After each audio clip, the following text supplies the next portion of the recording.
아침에 나로 주의 인자한 말씀을 듣게 하소서. 성도 여러분 안녕하세요. 화요일입니다. 오늘도 하나님의 사랑이 여러분들의 삶의 자리에 가득하기를 간절히 소망합니다. 말씀 한 국 봅니다. 고린도전서 11장 2절부터 12절까지 말씀을 봉독해 드립니다. 너희가 모든 일에 나를 기억하고 또 내가 너희에게 전하여 준 대로 그 전통을 너희가 지킴으로 너희를 칭찬하노라. 그러나 나는 너희가 알기를 원하노니 각 남자의 머리는 그리스도요 여자의 머리는 남자요 그리스도의 머리는 하나님이시라. 무릇 남자로서 머리에 무엇을 쓰고 기도나 예언을 하는 자는 그 머리를 욕되게 하는 것이요 무릇 여자로서 머리에 쓴 것을 벗고 기도나 예언을 하는 자는 그 머리를 욕되게 하는 것이니 이는 머리를 민 것과 다름이 없습니다. 만일 여자가 머리를 가리지 않거든 깎을 것이요 만일 깎거나 미는 것이 여자에게 부끄러움이 되거든 가릴지니라. 남자는 하나님의 형상과 영광이니 그 머리를 마땅히 가리지 않거니와 여자는 남자의 영광이니라. 남자가 여자에게서 난 것이 아니요 여자가 남자에게서 났으며 또 남자가 여자를 위하여 지음을 받지 아니하고 여자가 남자를 위하여 지음을 받은 것이니 그러므로 여자는 천사들로 말미암아 권세 아래에 있는 표를 그 머리 위에 둘지니라. 그러나 주 안에는 남자 없이 여자만 있지 않고 여자 없이 남자만 있지 아니하니라. 이는 여자가 남자에게서 난 것 같이 남자도 여자로 말미암아 났습니다. 그리고 모든 것은 하나님에게서 났느니라. 아멘. 전통 유대인들은 남자들을 중심으로 해서 모두가 머리에 모자를 쓰고 다닙니다. 예배를 드릴 때도 모자를 씁니다. 일상생활할 때 이 머리에 모자를 쓰는 이유, 그것은 항상 하나님 안에서 내가 가지고 있는 생각이라든가 내가 원하는 것이 교만해져서 나를 뚫고 나가지 못하게 하나님 앞에 거역하지 않고 하나님 앞에서 순종하는, 그러니까 나를 제어하는, 말씀 안에서 나를 제어하는, 하나님 앞에 순종하는 그러한 의미를 담고 있습니다.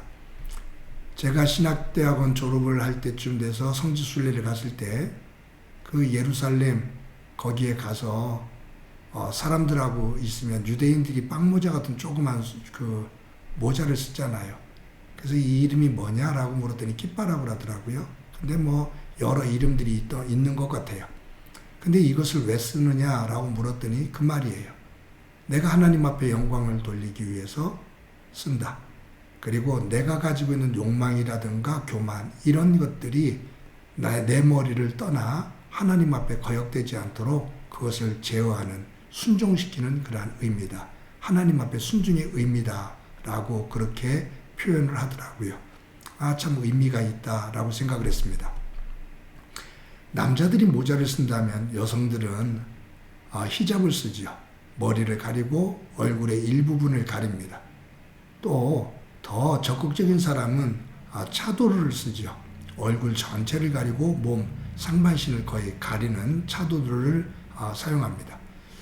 아마 이런 부분들은 사막지대에서 자외선을 가리는 그러한 자연적인 의미도 있지만 아까 말씀드린 것처럼 그 사람들이 가지고 있는, 인간이 가지고 있는 교만과 또한 욕망 이런 것들이 바깥으로 분출되어져서 하나님의 영광을 가리는 일이 없도록 하기 위해서 자신을 제어하는 그러한 부분입니다.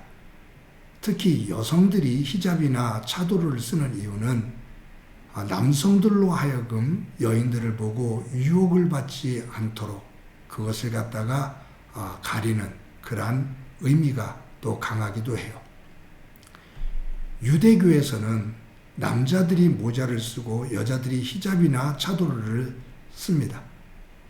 그런데 예수님을 믿고 나서 구원받은 사람들, 그러니까 기독교인들이죠.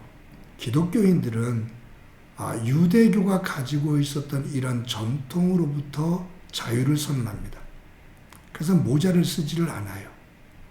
키파를 쓰지를 않죠. 그리고 예배에 참석합니다. 유대교회 속에서는 모자를 쓰고 깃발을 쓰고 그렇게 예배에 참석을 했는데 기독교인들은 예수 그리스도 안에서 얻은 자유를 가지고 하나님 앞에 나와 그냥 자연스럽게 모자를 쓰지 않은 상태 속에서 예배를 드려요. 그런데 이제 고린도 교회 속에서 다른 것은 문제가 없는데 여성들이 문제가 됐어요. 여성들도 히잡을 쓰거나 차도르를 쓰고 예배를 드렸는데 의식이 있는 여성들 가운데 예수 그리스도 안에서 남자도 여자도 유대인도 헬라인도 다 구원을 받았는데 왜 남자는 모자를 벗어도 되고 여성들은 히잡을 벗으면 안 되느냐라고 그 부분에 대해서 논쟁 따지는 사람들이 있었어요. 그러니 이것이 논쟁이 되죠. 아직도 이 사회는 남성 중심의 사회거든요. 어떤 전통을 하나 벗었다 하더라도 그것이 남성 중심의 사고 속에서 여성들에게 그것이 적용되지 않고 여성들은 전통 속에 그대로 되어지는 그러한 부분이 많은 겁니다. 이런 속에서 서로 논쟁이 일어난 거예요. 이것이 고린도 교회의 커다란 또 하나의 분쟁이 됐습니다. 여성들이 머리를 수건으로 덮어야 되느냐 덮지 말아야 되느냐. 지금 천주교에 가면 머리에 흰 수건을 덮잖아요. 이런 부분들이 그 전통 속에서 이어지는 거거든요. 근데 남성들은 안 써요. 안 덮어요.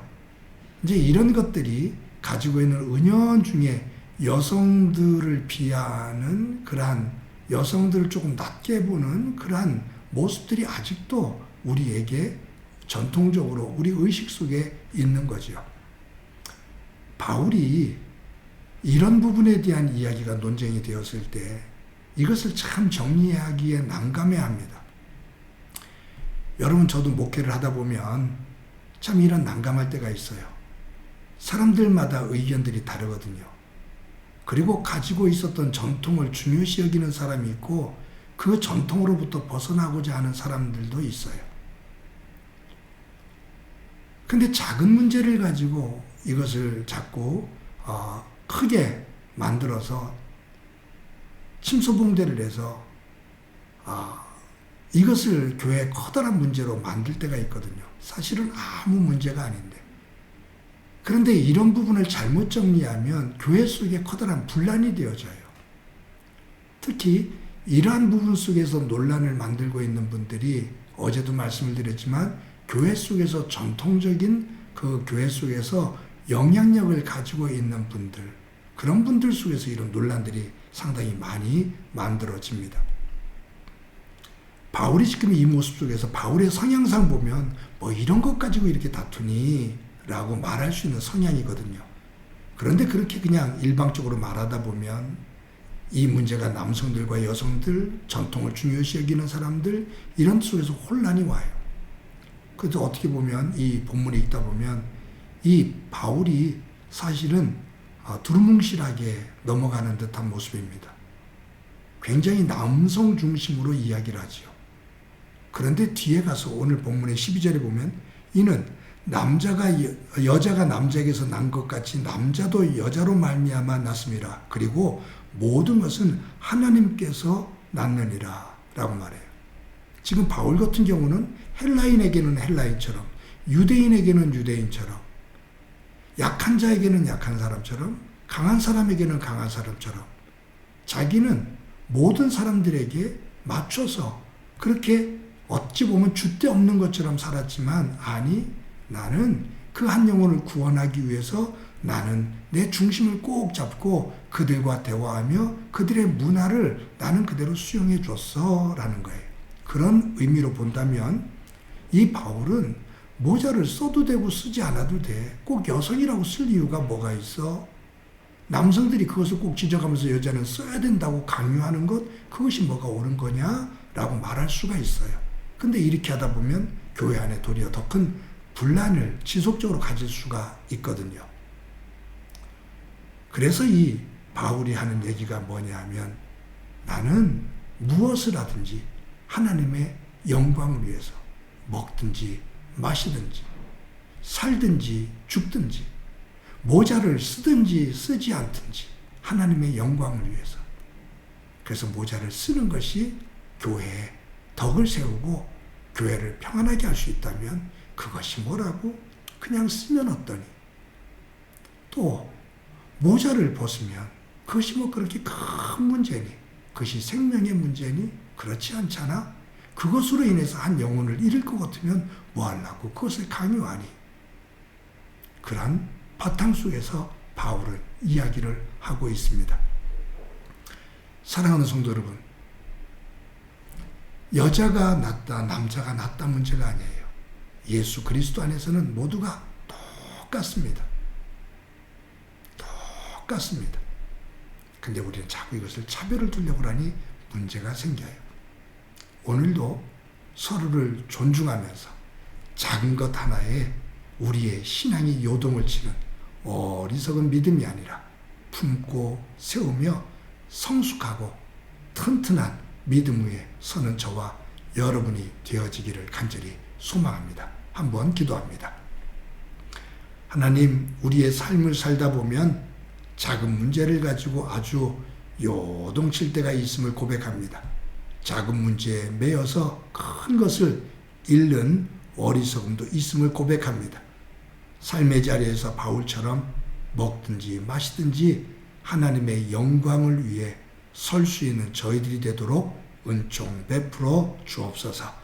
내가 사는 것이 아니라 하나님이 드러나는 삶 되게 하옵소서. 예수님의 이름으로 기도드립니다. 아멘.